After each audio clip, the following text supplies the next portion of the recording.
I only married you because you're the boss's daughter. It was hard dealing with you. My beloved husband said this to me with a smile as I lay sick in bed.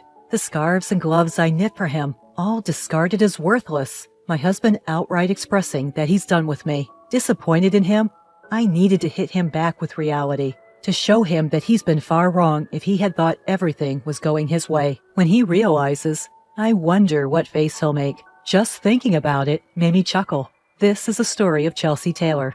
My name is Chelsea.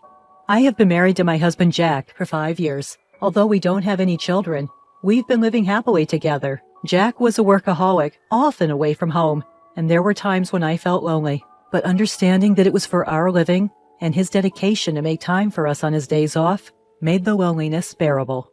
I got to know Jack through my father, who was originally his boss. Jack suggested I become a stay-at-home wife. That was probably a great factor for me. Thankfully, I had time for myself. So, while supporting Jack, I got along with other wives from my neighborhood, started sewing, working out. I tried various things to fill my void. What I particularly enjoyed was sewing and knitting, and every winter I would give Jack scarves and gloves. Even though the first ones were poorly made, I got better every year, to the point where Jack said, "It's as good as the ones you get from a store." Hearing my husband's kind words, I became more fond of sewing. Someday, when we have a child, I want to sew together. I told Jack that, and he said maybe I'll join in and learn when the time comes, and gave me a smile.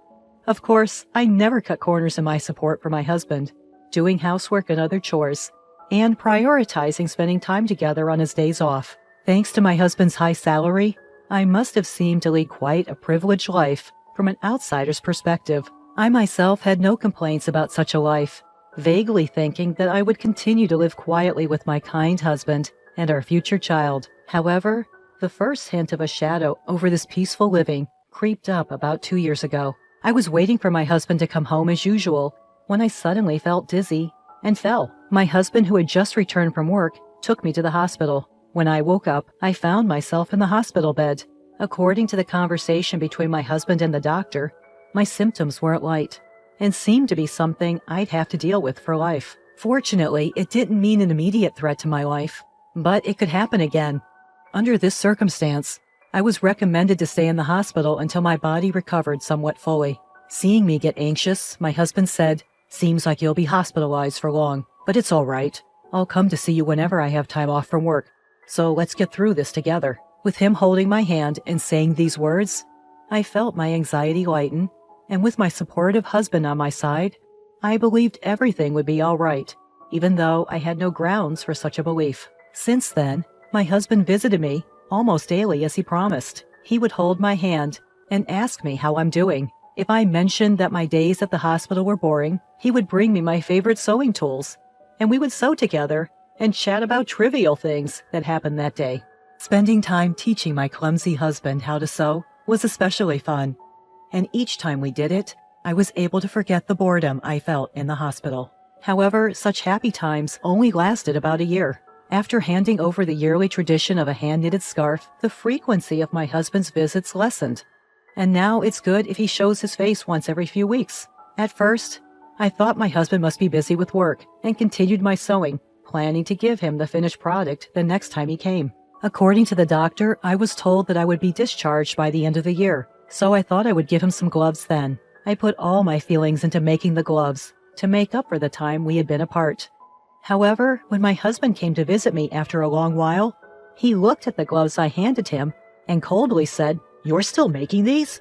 It's frankly a nuisance. What he then handed to me was the scarf I had painstakingly knitted for him and a divorce paper. The scarf I had worked so hard on last year showed no signs of being worn. It was just as pristine as when I had given it to him. "Has it been 2 years since you've been hospitalized? I heard you'd be discharged soon, but I can't keep taking care of you," he said. "We should get a divorce."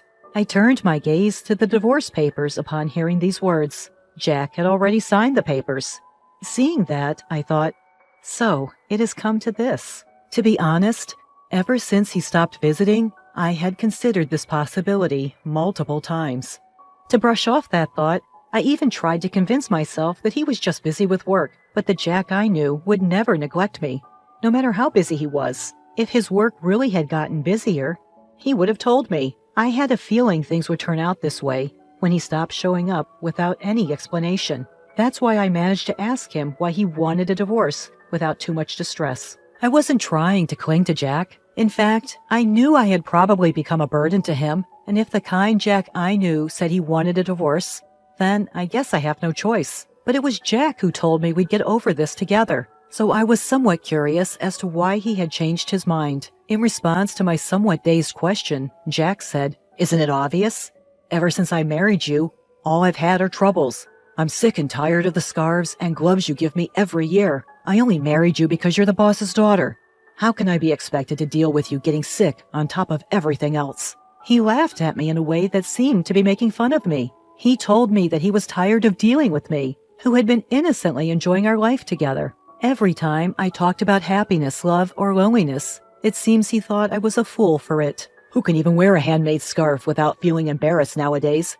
Receiving such things is a nuisance and annoying. When I looked at Jack's neck as he was talking, I saw a high-end scarf that I didn't remember giving him.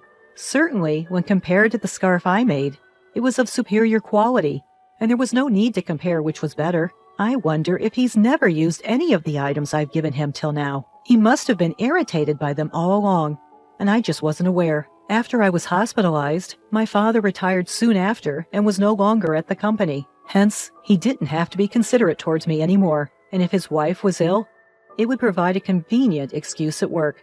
Furthermore, for the first year, he made a show of visiting me in between his work. I could imagine my father, prior to his retirement, often speaking about this at work, portraying my husband as a good man who works hard while caring for his ill wife. It was obvious that he had established this persona and was well regarded by his colleagues. That was what he wanted, and it seems the value he saw in me was realized when I fell ill. When I voiced these thoughts, my husband looked surprised and confessed, "Well, it did make work easier. When I spoke about you, everyone was sympathetic and treated me nicely. If I worked a little overtime, I was praised for being diligent and responsible. If I wanted to take a break, all I had to say was, 'My wife is,' and that was it." He admitted this without any sign of remorse. He had skillfully used my situation to his advantage in ways I wasn't aware of. "My name's up for the next promotion. I mean, they're all idiots, but I have to thank your illness for that." As I listened to him with my eyes downcast, I lifted my gaze after he finished talking. What I saw was an ugly grin, and the man I loved was nowhere to be found. I understood that this was his true nature. "Well, if I could be of help, that's good. We probably won't see each other again, so take care." I simply said that and handed back the divorce papers. He had no use for me after receiving them and quickly turned on his heel to leave. Thus, our divorce was finalized, and I quietly wept. After some time, I was discharged from the hospital and returned home with my parents. When my father heard about what had happened, he raised his voice. I never thought he would be that kind of guy. But to me, it didn't matter anymore. I calmed my father down and told him that I wanted to move back to my parents' home once I finished tidying up the house. My parents were understanding and told me to do what made me happy. For now, I decided to live with my parents. Before that, I decided to visit the house where I had lived with my husband. However, a problem arose. The front door lock wasn't working.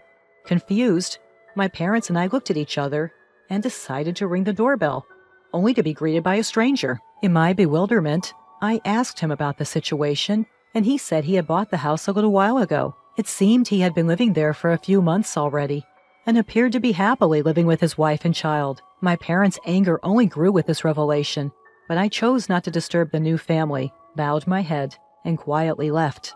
However, I couldn't just let things be, so I immediately contacted my husband. He casually responded on the phone, "Ah, yeah, I sold it while you were in the hospital.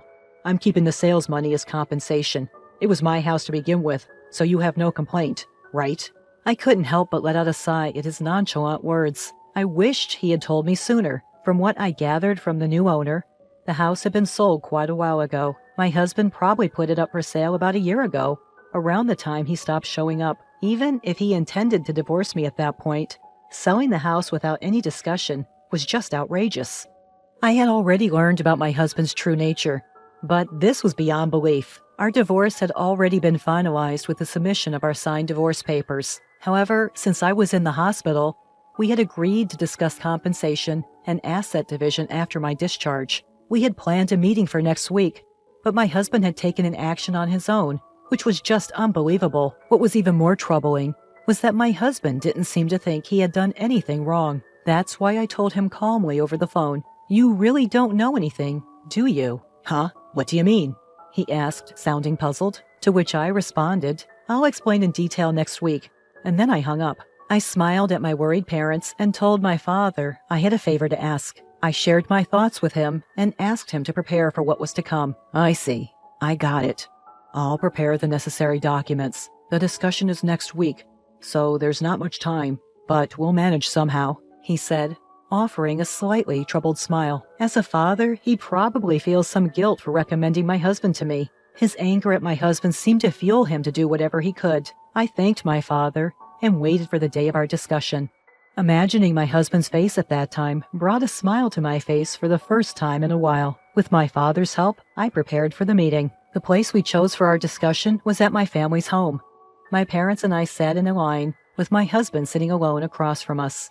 Surely he knew that my parents were angered by the divorce, but he didn't seem to care anymore. He probably thought there was no longer a need to be mindful of my parents. His composure was unshaken. Even a hint of a smile was visible on his face. His demeanor was nothing short of insolent. "I'm the victim here. However, I don't intend to demand too much alimony. The proceeds from the sale of the house will suffice," he said. His words conveyed a sense of magnanimity, as if he was making a compromise. Seeing his attitude, my father's face turned crimson, but I gently placed my hand on his, trying to calm him down. In this discussion, the one who would be at a disadvantage is not us, but my husband. Knowing this, there was no need for us to be unnecessarily upset. "There's something important we need to discuss first," I said. As I spoke, my father presented a document. It was a paper proving that the land on which my husband's sold house stood was owned by my father. Indeed, the house was in your name. There's no disputing that. However, the land on which the house stands is my father's property, and he still holds the title to it. That should be clear from this document, right? Upon hearing my words, my husband slightly furrowed his brow. "So what? The house was mine regardless. No one has the right to complain. Do you think you can retaliate against me with that?" He chuckled and sighed in a manner that suggested he found the situation ridiculous. It's true that even if the land title is in my father's name, there's no problem with the sale of the house, as long as the house is under my husband's name. My husband must have looked into this matter before selling the house, and indeed, there were no legal issues with his actions. However, this is only from a legal perspective. For the family that bought the house, this would create a significant issue. You sold the house, didn't you? But considering we have the rights to the land, my father can demand rent from the family living there. Won't that cause them trouble? The situation is different from what they were told. Neither my father nor I intend to take such a course of action. However, that does not mean we are willing to relinquish the rights to our land for nothing. In that case, the action we would take is to sell the land to the family. We wouldn't go so far as to ask them to leave, nor do we plan on charging them monthly rent. But naturally, it would be problematic for us if they did not purchase the land. Originally, that land was something my father had gifted us to live on, not to be freely given away to strangers. And if that happens, I hear the family who bought the house could sue you, because, as I said earlier, the deal was not as they had been told. Imagine the frustration. They finally buy their dream house, only to learn the land is owned by someone else, and they now have more expenses. After obtaining the proof of my father's land ownership, we immediately went to that family. Once we explained the situation, they were understanding. They reasoned that if there's any trouble, it's the seller's responsibility. Therefore, if the negotiations here don't go well, they would end up suing my husband. Seeing my husband's face turn pale, I could tell he understood my point. He seemed to realize that no matter what, he would incur a significant amount of money due to his mistake. In a trembling voice, he asked, "What should I do then?" To this, I smiled and responded, "The family could purchase the land from us and consolidate the ownership. Then you make up for that amount. This would settle everything smoothly. In this scenario, the family won't have to unnecessarily sue my husband. If the family becomes the owners of both the house and land, all the current issues will be resolved." Of course, they weren't informed about the land price when they bought the house, so they will likely charge my husband for it, but that's not their family's problem. The issue would be that because the land is in a prime location, the cost of the land could be higher than the sale price of the house. Even if my husband gives up all his assets, it won't be enough. In the end, he won't have a penny left to his name. Or you could buy back the house, then pay for the land. Of course, you'd have to pay the family a relocation fee. In this case, both the land and house would return to my husband's possession. He could then sell them again, which could give him some money. However, considering the relocation fee, there's a low chance that my husband will end up with any money. Whichever option he chooses, my husband will be at a loss. Also, about alimony, I've been mentally distressed by your actions. I plan to claim compensation for that, so keep that in mind. All this time, my husband Jack used me as a pawn in his pursuit of promotion at work. Now that I know this, I am repulsed by everything Jack did for me in the past, and I plan to file for damages due to emotional distress because of it. Though evidence is scarce, and it's not very likely that I will win, just discussing this matter is significant given Jack's current circumstances. Jack, who is cornered, might not have the luxury to consider these possibilities, and everything I've just stated might become his reality. To further corner Jack, my father continues, "Even though I'm retired and no longer part of the company, I have many acquaintances. I've been chatting frequently with my former subordinates recently. They've been telling me what you thought of my daughter and what you did. Everyone has been looking down on you, Jack." With a cheerful smile, my father shares this news, and Jack finally realizes the situation he's in, the status he had built in the company using me, and the money he gained by selling the house without my consent. Neither of these are in his hands anymore. Now, let's discuss what comes next. Now that you understand your circumstance, we have to decide about the division of property, compensation, and the house. I join my hands together and smile. My smile hasn't changed compared to the ones I've shown Jack before, and I'm sure I was beaming more than I ever had since our separation. I hope you fully comprehend that the fate of your assets will be decided in this very meeting. Drawn in by my words, all Jack could do was force a laugh, with tears in his eyes. The subsequent negotiations were in my favor, and Jack agreed to pay me alimony. We also agreed that Jack would pay for the land where the house stands, and we later explained this to the family who bought our house. As a result, everyone except Jack benefited from these discussions, and Jack ended up losing everything. The rumors my father initiated began to circulate within the company, causing Jack to lose his standing, and his potential promotion was put on hold due to concerns raised by upper management. The rumors continued to spread, leaving Jack without a place to fit in, and soon my father informed me that Jack had resigned. I won't say that all of it was karma, but things gained through exploitation can vanish easily given someone's intentions. What Jack thought he had achieved was merely transient. As for me, I'm currently living in my parents' house and running a sewing class.